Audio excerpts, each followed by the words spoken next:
Hey, and welcome to our first nightcap, which is sponsored by fine folks over at Remy Martin. Yes, sir. We are very happy to have them as a sponsor. Go get some today.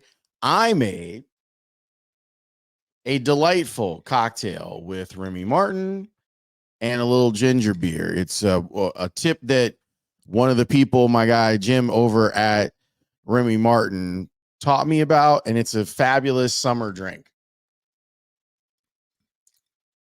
Absolutely delicious. Very happy to have Remy Martin on the House of L team.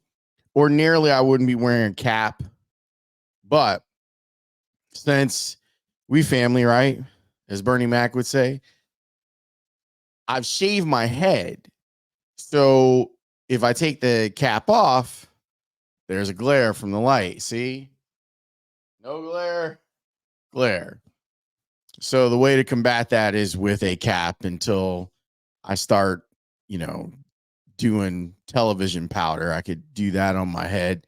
That works for the lights when I'm doing television, but this is just in my office. Before we get to the Bears, and I know that you're thinking like, wait, is Laurence just sitting there like drunk off of Remy Martin? No, this is my first drink, and it is delicious. And I do love my glasses that I have. But before we do that, I watched the Bears game. I did all my post stuff, and you can check out the pod about the game itself. That's usually like my initial reaction. And then what we're going to do here on the nightcap is I've had a chance to watch some of the stuff in the locker room. I've had a chance to talk to some people, read some more quotes of stuff that I didn't see on post game. And it gives you a little bit more of a well-rounded opinion on things. But before I do that, so I do the podcast, I hang out, I watch a little bit of Red Zone while things are loading up because it takes a minute to get this to the YouTube page. And I was like, man, I'm kind of hungry. So I went out and I got something. I went to Culver's in Bronzeville because I like their fried shrimp. It's pretty good. And I ran across on my way back home.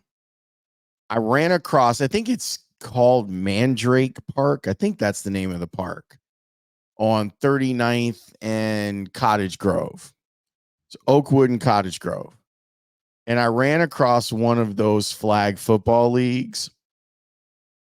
And what I mean by one of those flag football leagues, it's one of those leagues where like it's co-ed, but the guys are taking it way too seriously. And they're like yelling at their significant others that are on the field. Those crack me up. Anytime I can run past one of those, I always will stop for a minute just to kind of look around and see what's going on. And look, you are listening to someone who takes softball probably way too seriously, but still, it's wild. Like seeing these guys, and they're like, you can tell that guys play pretty seriously, like just by how they move, whether it was they played JUCO or they played high school ball at a high level, like you can see it, right? But it just is hilarious to see them like freak out on their significant other. It makes me laugh every time that I see it. And I don't know if you're like that or not, but it's a wild thing to see up close. All right. I don't know if you're here for the stream of consciousness. Maybe you're not. Maybe you're here for more bear stuff, which is totally fine. Here's what I took away from what I heard, and it's I'm sure that Dan and I will spend some time talking about it as well. But what I thought was fascinating is that, and they were all asked these questions, but to a man, everyone inside the Bears locker room today felt like the block punt was the moment where the game changed, where they felt that they were moving in the right direction and they were going to be able to turn the game around, and they were. It's funny how that stuff happens, and I know that a lot of people are already kind of making the comparison to the 2016, which I covered. I covered that team from the beginning to the end, from 9 days in Miami, and I've worked with a bunch of those guys since then. I know a lot of stories about that team. Here's what I'll say.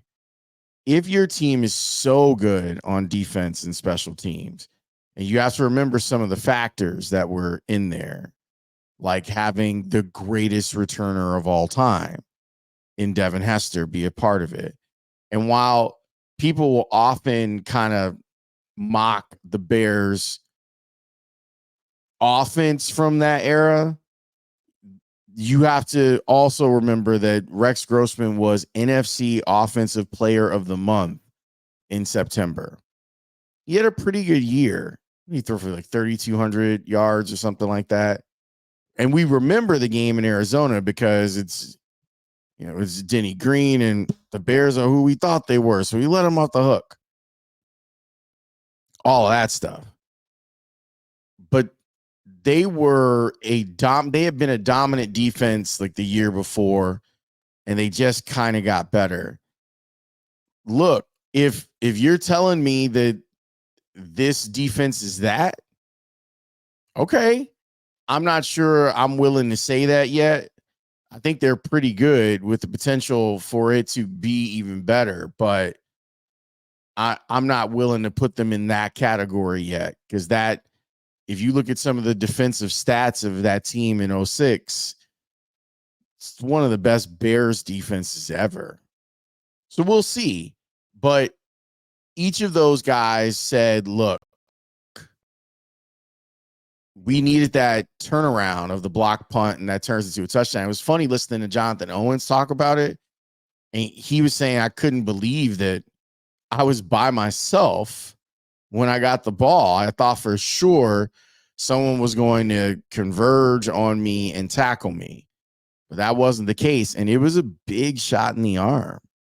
They had to have it. And that was, you're down a score or whatever. That's about where I was like, they can probably win this thing with defense and special teams. And I know that everyone is still kind of in their feelings a little bit about Caleb not being great. It's almost like everyone thought that there was going to be this like storybook ending. And the thing is that this isn't an ending. Like this is the first game of the season. So don't fret too much about how it didn't look perfect today. Now, if we get 9-10 games down the road in this season and it still looks like that, I think that there'll probably be some people who get fired, and it'll be really concerning. But even with one game that seems out of whack, I wouldn't worry too much about it. I truly wouldn't. But seeing how people will react to this is going to be fascinating. Like I've already seen it in some of the comments in the video where I broke down the game and I think some of it's tongue in cheek. People have hit me up on Twitter like, oh, Bajan better be ready.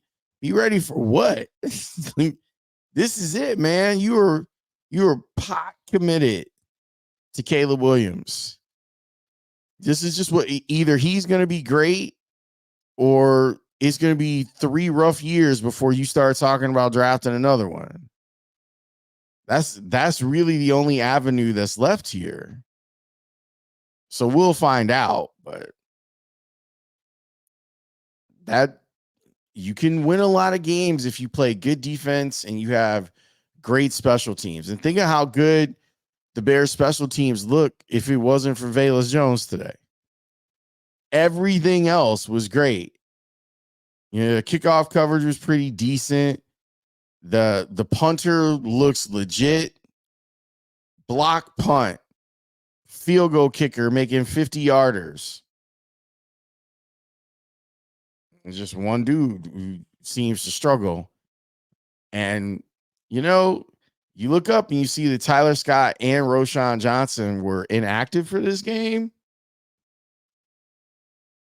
If I'm either one of those two dudes, I'm like, you bench me for that? Now, Matt Eberflus said he was really happy with Velus, the way he bounced back and stuff. Okay.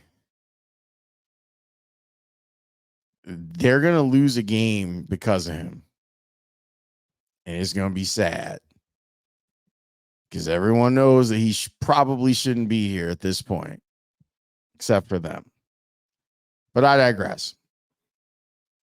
Cheers to you. I don't know if you can see, but there's a nice little H on the glass for Holmes. It's pretty nice, right? It's a good way to enjoy your Remy Martin. Did I mention that they sponsor this? Yes, they do. And I'll mention it again. I'm going to get the bottle. There. Get you some yak.